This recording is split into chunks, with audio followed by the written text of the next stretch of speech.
முக்கிய செய்தி: பனி சூழ்ந்த மலைப்பிரதேசம் தவிர்த்த மாநிலங்களில் மார்ச் 1 முதல் கணக்கெடுப்பு தொடங்கும்.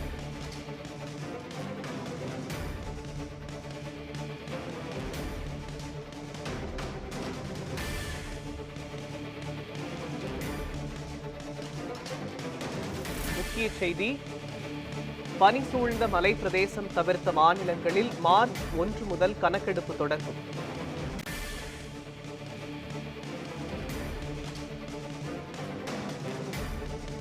முக்கிய செய்தியாக பார்த்து வருகிறோம். பனி சூழ்ந்த மலைப்பிரதேசம் தவிர்த்த மாநிலங்களில் 2027 மார்ச் 1 முதல் கணக்கெடுப்பு தொடங்கும் என்று தெரிவிக்கப்பட்டிருக்கிறது.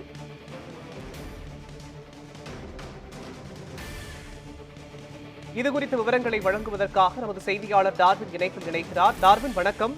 பனி சூழ்ந்த மலைப்பிரதேசம் தவிர்த்த மாநிலங்களில் மார்ச் 2027 மார்ச் 1 முதல் கணக்கெடுப்பு பணி தொடங்கும் என்று தெரிவிக்கப்பட்டிருக்கிறது. இது பற்றி விவரங்கள் என்ன?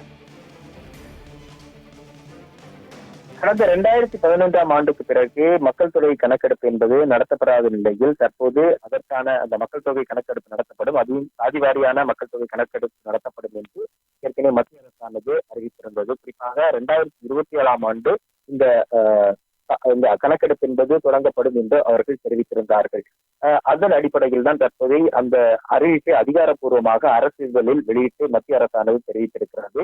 மத்திய அரசின் அதிகாரப்பூர்வ அறிவிப்பின் மூலம் பனி சூழ்ந்த மலை பிரதேசங்கள் லடாக், ஜம்மு காஷ்மீர், உத்தராகண்ட் மற்றும் இமாச்சல பிரதேசம் உள்ளிட்ட மாநிலங்களில் 2026 அக்டோபர் 1ஆம் தேதி முதல் மக்கள் தொகை கணக்கெடுப்பு என்பது பணிகள் என்று அறிவிக்கப்பட்டிருக்கிறது. 4 மாநிலங்கள் மற்றும் யூனியன் பிரதேசங்களை தவிர பிற மாநிலங்களில் மற்றும் யூனியன் பிரதேசங்களில் மார்ச் 1, 2027ஆம் ஆண்டு முதல் மக்கள் தொகை கணக்கெடுப்பு பணிகள் தொடங்கப்படும் என்றும் மத்திய அரசு அறிவித்துள்ளது. நாடு முழுவதும் 2 கட்டங்களாக மக்கள் தொகை கணக்கெடுப்பை நடத்த அரசானது முடிவு செய்திருக்கிற நிலையில் மக்கள் தொகை கணக்கெடுப்பு தேவையான ஆவணங்கள், விண்ணப்பங்கள், கையடக்க டிஜிட்டல் இயந்திரங்கள் உள்ளிட்டவை விரைவில் அதிகாரிகளுக்கு வழங்கப்படும் என்றும் அது தொடர்பான பல பயிற்சிகளை வழங்கவும் மத்திய உள்துறை அமைச்சகம் முடிவு செய்துள்ளது ஒரு குறிப்பிடத்தக்க விஷயமாக பார்க்கப்படுகிறது. ஏற்கனவே இந்த மக்கள் தொகை கணக்கெடுப்பு தொடர்பாக பல்வேறு ஆலோசனை கூட்டங்கள் நடைபெற்றதும் இந்த நேரத்தில் முக்கியமானதாக பார்க்கப்படுகிறது.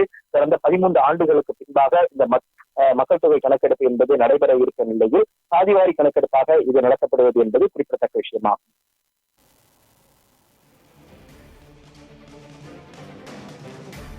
மக்கள் தொகை கணக்கெடுப்பிற்கான அரசாணையை மத்திய அரசு வெளியிட்டிருப்பது தொடர்பான விவரங்களை வழங்கியதற்கு நன்றி டார்வின்.